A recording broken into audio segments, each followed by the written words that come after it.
logs, we find out that Fiona even designed Chica, making her the first known Freddy's bandmate in existence.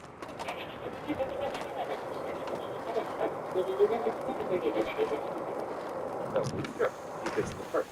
So why? Well,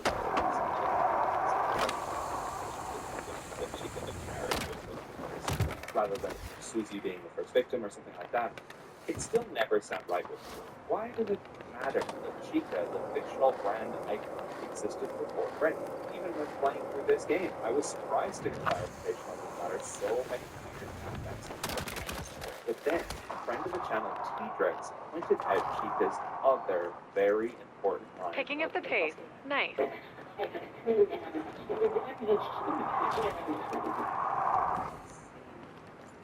None of the other characters reference the mental spirit, say that they've seen it. But given we know now that this is indeed the character Chica who is speaking here, then she definitely... This finally made sense to me as to why it would even matter for Chica to mention that she was the first. She's letting William know that even the crimes he's committed away from Freddy won't escape. And there are even more connections between Lucien and the Steelwool games. Prepare to launch.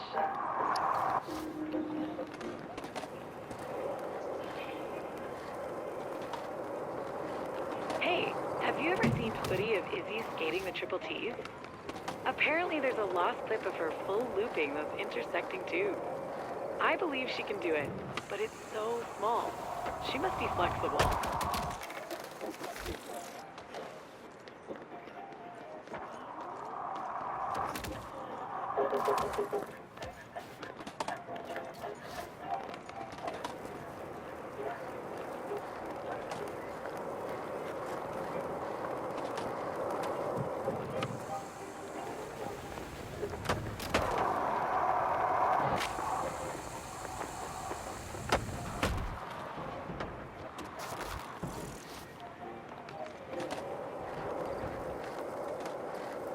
You are pushing.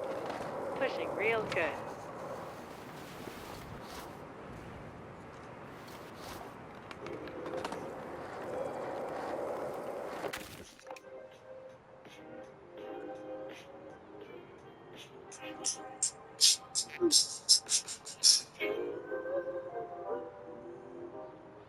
However, to talk about this next one, I'm going to need to talk about Moon.exe. Now, those of you familiar with all three endings of Secret of the Mimic are well aware that Moon.exe is anything but simple. It's a game within a game, which halfway through becomes a recreation of the game you've been playing this whole time. None of the characters are literal. Everything is a metaphor. And my theorist friends and I have been racking our brains ever since the game came out to solve this. Is that this baby owl, which appears in the earlier, far less literal part of Moon.exe, represents David Murray. There's a lot of stuff I just said that if you've not played the game make no sense to you, but this video is already going to be long enough, so just go back and watch me play it. At one point in the game, we come across this pond in the middle of a dark woods. Now, I don't know about you, but when I come across any body of water surrounded by trees in any FNAF media, my mind instantly jumps to Old Man Consequences from FNAF World. Now, of course, we have to be careful about taking very common symbols and attributing them to lore. But that being said, take a look at this. Right up from the pond, laying next to a boulder where the baby owl is perched, we find Monty's fishing game. Our character knows that he would play this all day long, undoubtedly drawing our minds to David. For years, we've said that Old Man Consequences is represented by an alligator, but we've never known why. But now, we have a direct connection between David Murray's memories of this fishing game and OMC. Why would Scott draw this connection if there was no actual link between David and this mysterious character? And remember, OMC, while introduced in FNAF World, has his arguably more notable appearance in Ultimate Custom Night, where he urges the vengeful spirit to rest and leave Afton to his demons. We know, thanks to Help Wanted and Help Wanted 2, that this character is also Old Man Consequences, but here, he doesn't take the form of an alligator. Why? Because in those games, we're not viewing this world through the lens of David. We're seeing it through the eyes of the princess, who, right now, I think has the best chance of representing Vanessa. So once again, we have another UCN character being tied back to Murray's costume pattern and the old character designed by David's parents. Now, even if everything I've brought up so far doesn't have movements, let's look at Ultimate Custom Night as a whole. What is the vengeful spirit actually doing to create this place beyond death? To torture Afton, the one who shouldn't have killed, regurgitates his killer's misdeeds, recreates his memories, mimics William's past. One thing people have debated about since UCN came out is whether or not William and his captor are alone in this purgatory, if the other spirits are trapped here as well. But when you have a character whose entire shtick is to copy and pretend to be other people, the answer becomes clear. And in case you think it's a stretch to say that David the Spirit would behave like the mimic, take a listen to David's ghostly voice lines echoed throughout MCN.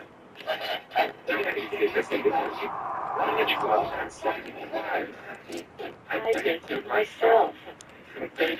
Special name. Even in death, David is forced by his current vessel to mimic his memories and the memories of others. But how does all this tie into the new storyline? Well, I'm glad you asked.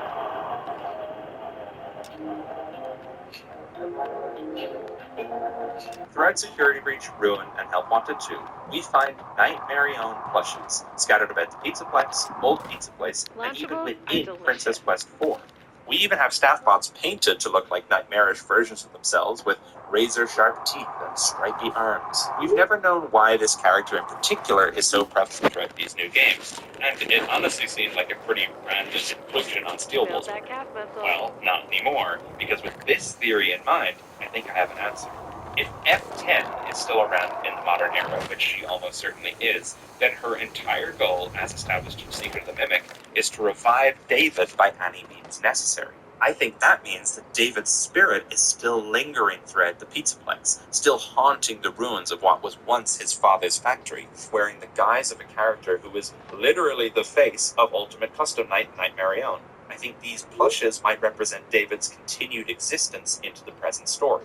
Whether or not he's still torturing Afton's soul is unclear, as if Glitchtrap is the real William who has somehow escaped from UCN, then David will surely want to drag him back to Purgatory along with him. But I think David's presence in the current story expands far beyond his spirit lingering. As we see in Secret of the Mimic, David is simultaneously possessing the Mimic and projecting himself as the White Tiger throughout the building. Some people think that M2 isn't possessed at all and that the White Tiger is actually David, but I'll remind you that David's ghost voice repeats M1 and M2 lines, which I think is Scott's way of telling us that ghosts can both possess an animatronic and by their programming. Sort of.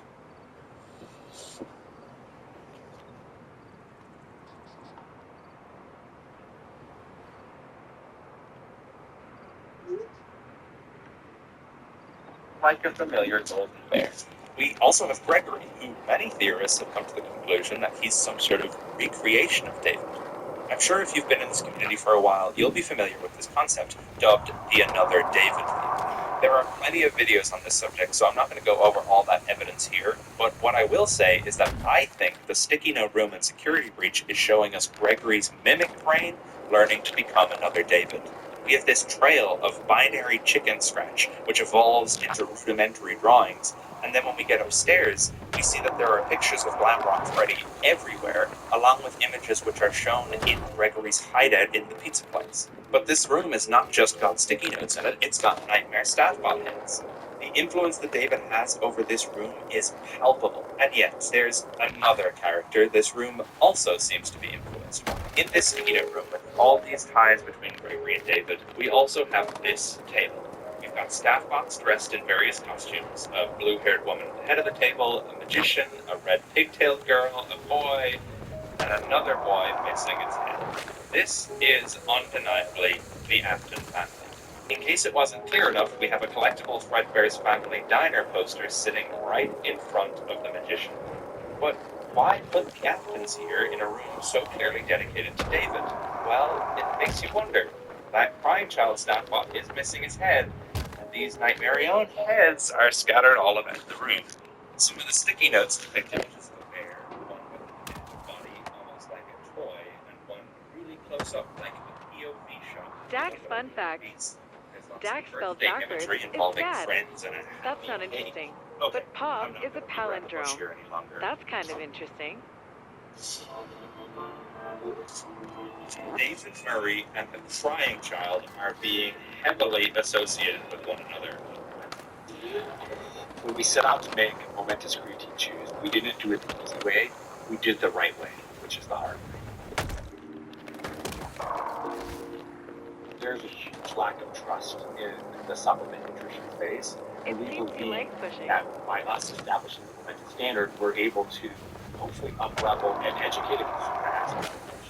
The momentous standard is the core backbone that Momentus has been built on over the years. The first being all around science, the second is around sourcing and transparency, and the third is around certifications. One of the greatest examples of the Momentus standard is our green food chips. What we did with the chew about 2 years ago, we started exploring what the backbone of creatine. Most companies in the category go really fast, and when you want to go fast in innovation, you just cut corners and you use artificial flavors and artificial sweeteners, and you use a bunch of fillers and things like that, because that's how you can make products fast. Not only for this room, but plenty of other security breach and secret limiting images. All those Gregory connections I made earlier, well, it turns out I told you there was some very specific detailing which ties into Gregory. I'm sure you've all seen this image from Game Theory's infamous Gregbot theory, and while I don't believe Gregory is literally a robot version of the Crying Child or David, I think Game Theory were closer than we all gave them credit for. This theory is the one I referenced earlier in the video. Is the theory that through some yet to be known method, the Crying Child is actually another David in a similar way to Gregory. Admittedly, I don't have time to go over all the evidence, so I recommend you go to watch his video on the subject after this one. Lots of people have been accusing T-Dreads of being on several illicit substances to come up with a theory like this. However, I am going to plant my flag in the crazy hill right next to him, because I think that this theory is not only likely, but very well could have been Scott's plan from the start. Of the Steel Wool era, at least. There's no way he knew what a minute was back in FNAF 4. There's even a tiny detail which I'd never seen until coming across this tweet the other day. There's a painting hung right next to the staff log table with a sticky note with the binary for "Y is I" stuck to it. The file name for this painting texture is Alberi de Legno? Alberi de Legno. Alberi de Legno. Alberi de Legno. Alberi de Legno. Alberi de Legno. Alberi de Legno is an Italian phrase which literally translates to tree. From what I can tell online, this seems to be an Italian tradition where these fake trees are built of wood and then decorated for Christmas. At first, I had no idea what this could mean, but thanks to a live stream where I brought this up, chat helped me decipher the meaning behind this very odd inclusion. These wooden trees act as a metaphor for granite. They are fake trees being built out of the remains of real trees. By creating one, you are essentially taking pieces of something that was once alive and rebuilding it into a facsimile of the original. That's what Gregory is, taking the pieces of David, or in this case the Crying Child, and restructuring them to become a replication of the original. Again, not saying Gregory is literally a robot, but instead a mimic-controlled organism. Activating those push like muscles? that. Some people in the community have suggested that Scott was always intending for Gregory to be a recreation of David, not the Crying Child, but as a result of the miscommunications he discussed in one of Dawko's interviews, Steelwolf thought Gregory was meant to be the Crying Child. However, if this is the case, and Scott is trying to steer things back on track to his original intention, then why would the Moon.exe ending of Secret of the Mimic lead us to a FNAF 4 style bedroom? Sure, it's not one-to-one, but it is absolutely a deliberate visual reference.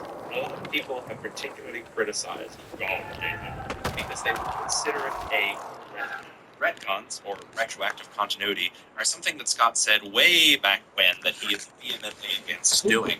And I'm not calling him a liar. I just think that maybe Scott's definition of a retcon might be a lot looser than other people's. Scott doesn't like to change details on the whim, nor does he want to flat out contradict anything already present in the games. However, I think that Scott is constantly adding new context to the story. For example, nothing about sister location says that the events of FNAF 4 didn't happen. It only provides a new lens through which we can view the events of that game. In the same way, God David doesn't suggest that Scott is rewriting Are you trying the out for story, the Stan Van only that he's rhythmic adding gymnastics on team? details earlier in the timeline to better weave it all together. And to be entirely fair, Scott was already writing about robot essence transference all the way back in 2015 with the start of the Silverized trilogy, and has continued to write about it in almost every FNAF book series since. This is not a new concept, nor is it impossible that he had something of the like in mind back in the day. We never did find out what was in that box, did we? But, okay, I spent this entire chapter of the video defending.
Ah, this is the place.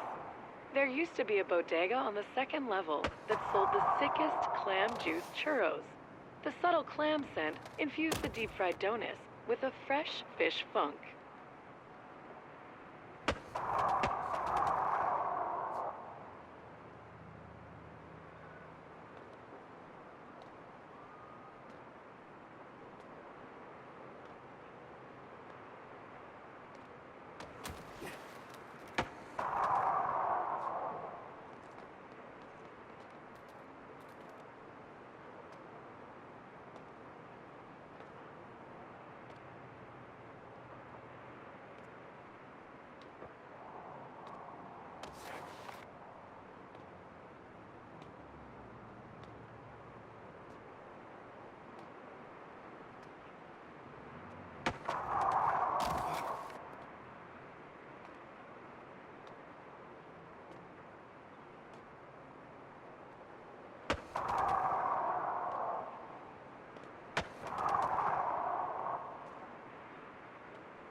I'll just stay here.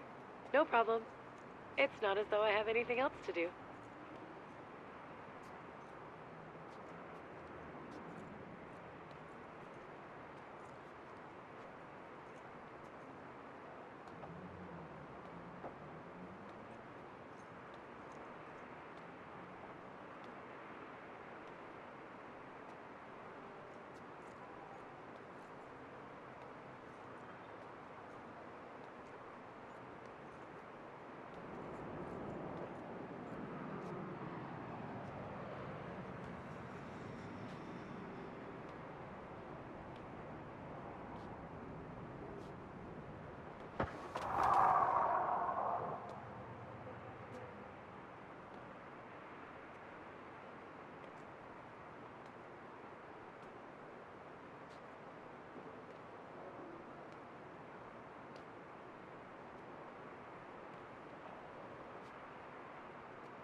Skaters often question if style matters.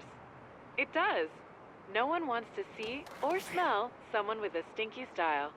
It's unpleasant.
Were you away researching which foot to push with?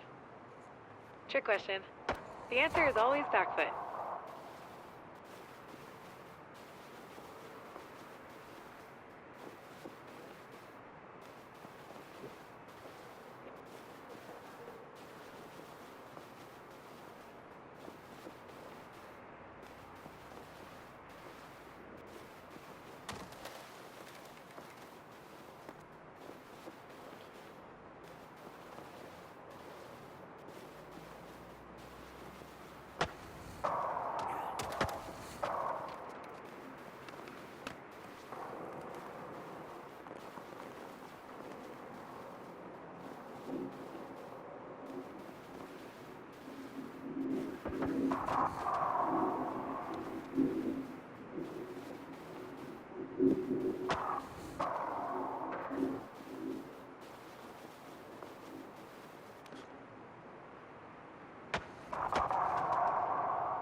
Absence makes my ram feel fonder.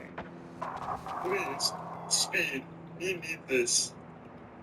Mom, give me more Far Cry. Give it connect to anybody that likes it.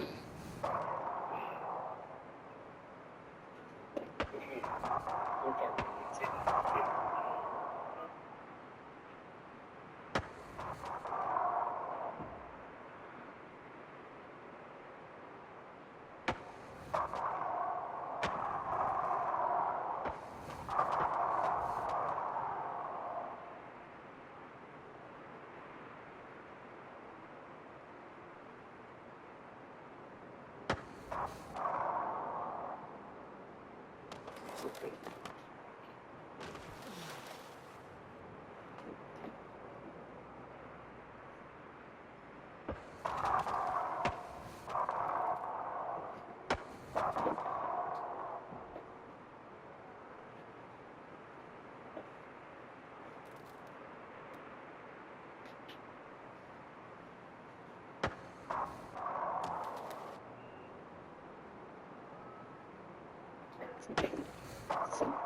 While you were away, I developed a growing anticipation surrounding what you will do next. Well, I'm waiting. Hey guys. Low-key vibration really good.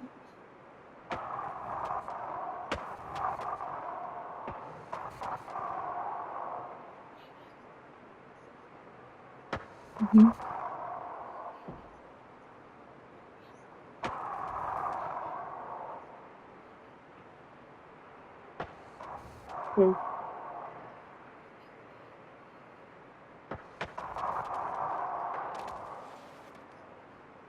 No, I was asleep during that. Like, I didn't wake up till like 12.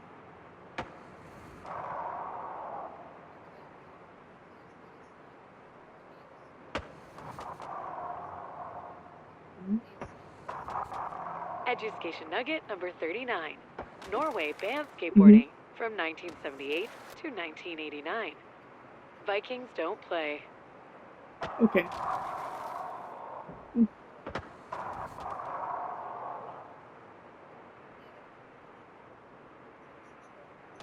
Alright.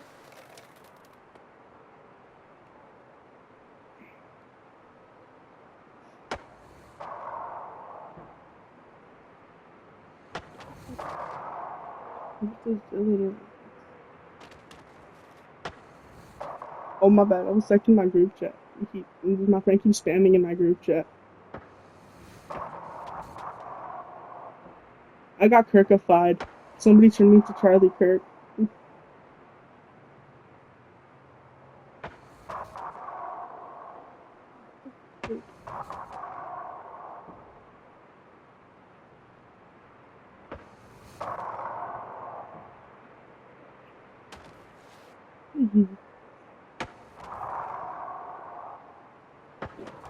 Welcome back to the home of Shred. Ready to achieve a rolling state?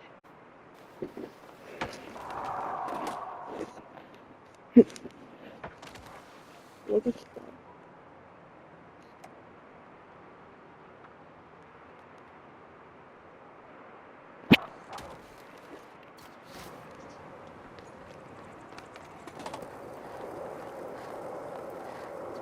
Switch up your push stance to keep your Cappy balanced.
Good things come in threes according to superstition. Or is that death? I should confirm.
You are pushing.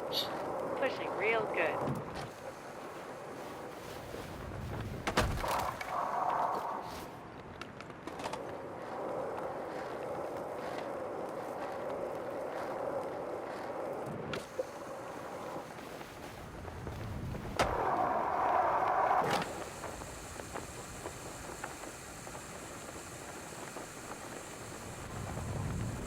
Read all about it. There's a newspaper stand.